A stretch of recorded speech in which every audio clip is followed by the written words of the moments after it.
আসসালামু আলাইকুম রহমতুল্লাহি ওবরকাতুহু। সম্মানিত দর্শক, একটি অস্বাভাবিক এবং নির্মম মৃত্যু, যে কোনো মৃত্যুই নির্মম, কিন্তু সেই মৃত্যুটি যখন অস্বাভাবিক হয়, আত্মহনন হয় এবং কোনো দুর্ঘটনা ঘটে এবং সেই মৃত্যুর সঙ্গে যখন কোনো অসহায় নারীর জীবন, তার বেঁচে থাকার সংগ্রাম, লড়াই এবং ব্যর্থতা থাকে এবং সেই মৃত্যুর সঙ্গে যখন একের অবোধ শিশু তার বেঁচে থাকার আরতি, বেঁচে থাকার অধিকার, সেটি বিলুপ্ত হয়ে যায়, তখন পুরো জাতির বিবেককে যেভাবে নাড়া দেয়। একটি মৃত্যু কখনো কখনো একটি অগ্নিগর্ভ হয়ে ওঠে। ঠিক তদ্রূপ সাম্প্রতিক সময় বাংলাদেশের সেই প্রত্যন্ত অঞ্চল বাগেরহাট, সেই বাগেরহাটের একটি উপজেলা পর্যায়ের সাধারণ একজন আওয়ামী লীগের যে ছাত্র শাখা, ছাত্রলীগের একজন কর্মী, তার নাম সাদ্দাম। সম্ভবত সে উপজেলা বা কোনো ইউনিয়ন পর্যায়ের ছাত্রলীগের একজন সভাপতি। আবার বলছি, উপজেলা পর্যায়ে অথবা ইউনিয়ন পর্যায়ের একজন সভাপতি। এই সকল পদে যারা থাকে গ্রাম অঞ্চলে, সেটা ছাত্রদল হোক, ছাত্রলীগ হোক, শিবির হোক, এরা সাধারণত মধ্যবিত্ত, নিম্ন মধ্যবিত্ত, অনেক ক্ষেত্রে দরিদ্র পরিবারের সন্তান হয়। কারো বিরুদ্ধে সন্ত্রাসের অভিযোগ থাকে, বেপরোয়া জীবনযাপনের অভিযোগ থাকে, এটা সত্য। কিন্তু সবচেয়ে বড় ব্যাপার হলো যে মানুষ হিসেবে এরকম একজন কর্মী, যে কোনো রাজনৈতিক দলের কর্মী, তারা যদি সত্যিকার অর্থে সন্ত্রাসী হয়ে ওঠে, খারাপ হয়ে ওঠে, তার দায় দায়িত্ব রাষ্ট্রের, সমাজের, আপনার আমার সকলের। আমাদের চোখের সামনে একটা গ্রামের সাধারণ পরিবারের সন্তান যখন অপ্রতিরোধ্য হয়ে ওঠে, হঠাৎ করে তার উপর সকল ক্রোধ, ক্ষোভ এগুলো ঝেড়ে আমরা আমাদের দায় এড়াতে পারি না। সাদ্দামের ক্ষেত্রে রাষ্ট্র কি আচরণ করেছে, আইন কি কাণ্ড করেছে, সমাজ কি দায়িত্ব পালন করেছে, সেগুলো নিয়ে বিচার করার সময় এখন নেই। সাদ্দামের স্ত্রী গলায় দড়ি দিয়ে মারা গেছেন। মারা যাওয়ার আগে তার শিশু সন্তানটি ৩ মাস বা এরকম হবে বয়স, তাকেও মেরেছেন। কি নির্মম একটা পরিস্থিতি তৈরি হলে এরকম একটি জঘন্য হত্যাকাণ্ড ঘটতে পারে, তার কিছু দৃশ্য আমি বর্ণনা করছি। সাদ্দাম বয়সে কত হবে? ৩০-৩২ এরকম বয়সী। আর তার স্ত্রীর বয়স কত হবে? ২৫-২৬ এই বয়সী। আর তার সন্তানটি যদি ৩ মাসের হয়, তাহলে একটা রসায়ন মেলানোর চেষ্টা করুন। আজ ১টি বছর ধরে সাদ্দাম জেলখানাতে, জামিন হচ্ছে না। জামিন হচ্ছে না, কোর্ট কাছারিতে দৌড়ানোর মতো তার টাকা নেই, কারো কাছ থেকে সাহায্য নেই, সহানুভূতি নেই, ঘরে চাল নেই, ডাল নেই। পরিবারে যারা ২-৪ জন লোকজন ছিল, তারাও পলাতক আওয়ামী লীগ করার কারণে, আর ছাত্রলীগ করার কারণে সে গ্রেপ্তার। এই রমণী একা একা চলছে,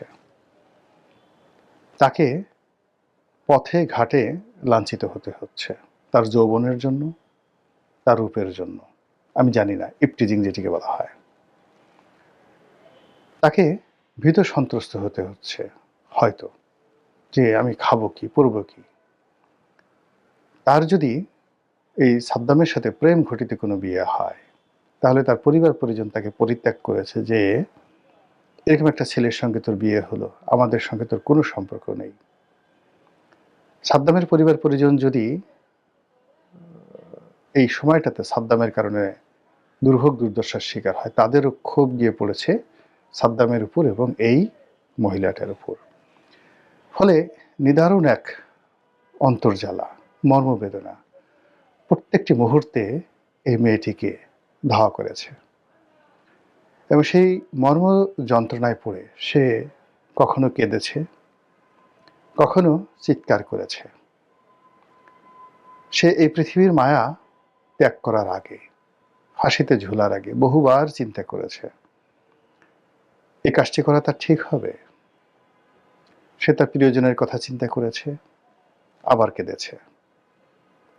সে তার সন্তানের কথা চিন্তা করেছে, আবার কেঁদেছে। সে একা মরতে পারেনি, তাকে শক্ত করতে হয়েছে মন, যে আমি যদি মরে যাই আমার এই শিশু সন্তানটিকে শিয়াল এবং কুকুরে খাবে, তার চেয়ে ওর মরে যাওয়া ভালো। অথবা আমি যদি এই অবস্থাতে বেঁচে থাকি এই সমাজে,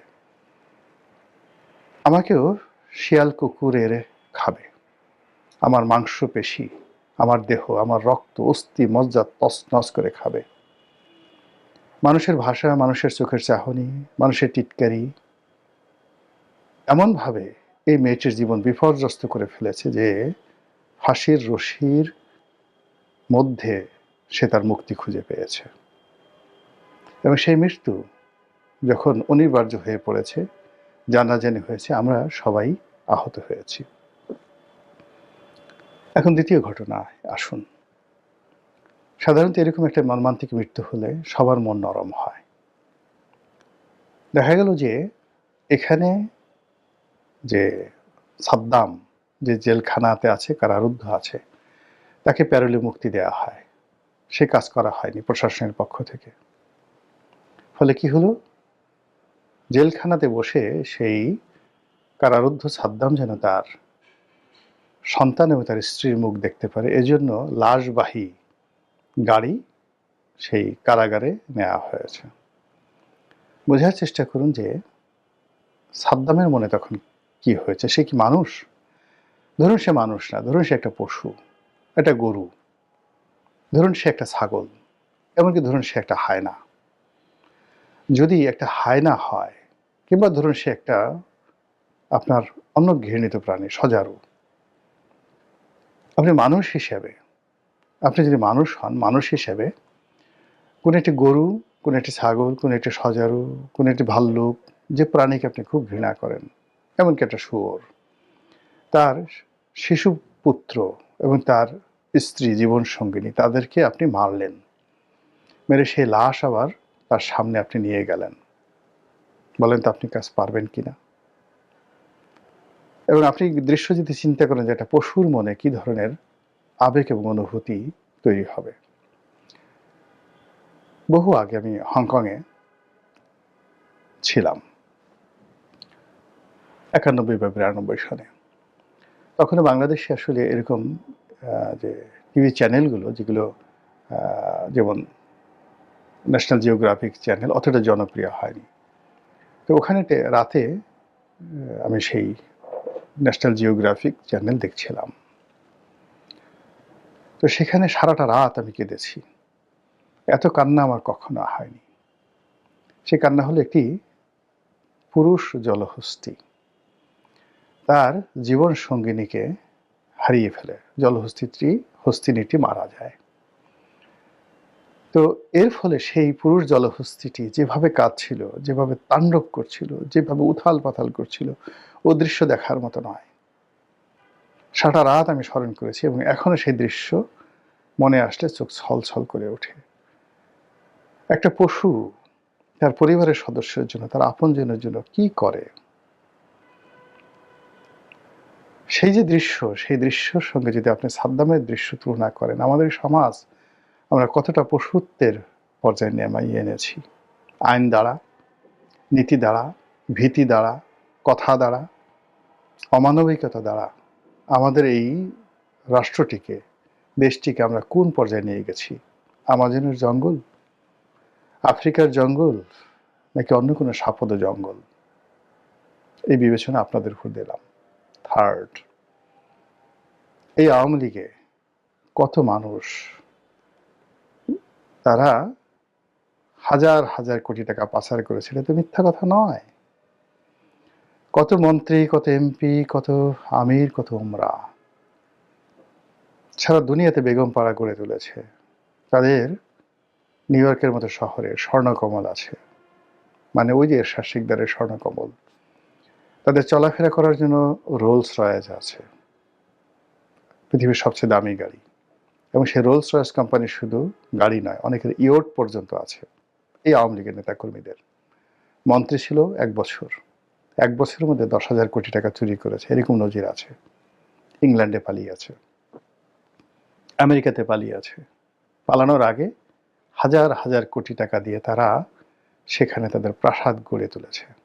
ওই বাগেরহাট, ওই এলাকাতে যাদের রাজত্ব ছিল, আওয়ামী লীগের কাদের রাজত্ব ছিল, খোঁজ নিয়ে দেখেন তারা এখন কোথায় আছে।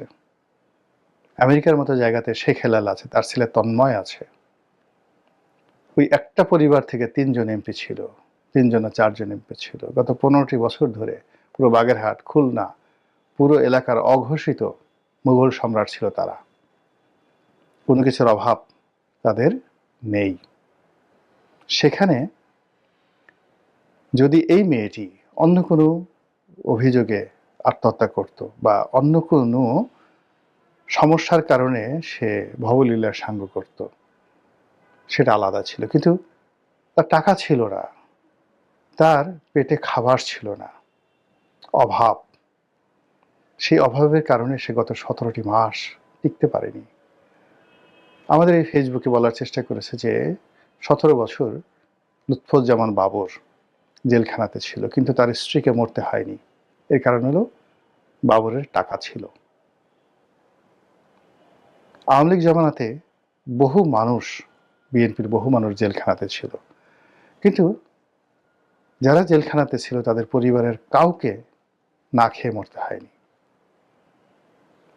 আপনি বলতে পারেন গুম করা হয়েছে, আপনি বলতে পারেন ক্রস ফায়ার দেওয়া হয়েছে, আপনি বলতে পারেন জেলে বছরের পর বছর ঢোকানো হয়েছে, 100, 150, 300, 400, 500 মামলা করা হয়েছে। ভালো কথা। যাদের মামলা করা হয়েছে তাদের অর্থনীতির টুটি চেপে ধরা হয়নি, তাদের ঘর থেকে চাল ডাল ছিনিয়ে নেওয়া হয়নি, তাদের গরু বাছুর ছাগল পুড়িয়ে দেওয়া হয়নি, তাদের গরু বাছুর বা গরু ছাগল ধরে নিয়ে জবাই করা হয়নি, তাদের ফ্রিজ থেকে মাংস নেওয়া হয়নি, তাদের বাড়ি ঘরে আগুন লাগিয়ে দেওয়া হয়নি। অত্যাচার করা হয়েছে, কিন্তু বেঁচে থাকার অধিকার দেওয়া হয়েছে। অধিকার ছিল, এ সমাজের ছিল, এ রাষ্ট্রের ছিল। কিন্তু একই এ অবস্থা কেন? এরকম কেন? এ কিসের আওয়াজ? এ কিসের যন্ত্রণা? এ কিসের বেদনা? এ কেমন কান্না প্রকৃতিতে, যার ফলে একটি শিশুকে মেরে তারপর জননীকে ঝুলে পড়তে হয়, পৃথিবীর মায়া ত্যাগ করতে হয়। যে পৃথিবীর মায়া সাদ্দামের স্ত্রী ত্যাগ করেছে, সেই পৃথিবী যখন আপনাকে আকর্ষণ করে, সেই পৃথিবীতে যখন আপনি বেঁচে থাকার স্বপ্ন দেখেন, আপনার কি একবারও আজরাইলের কথা চিন্তা হয় না?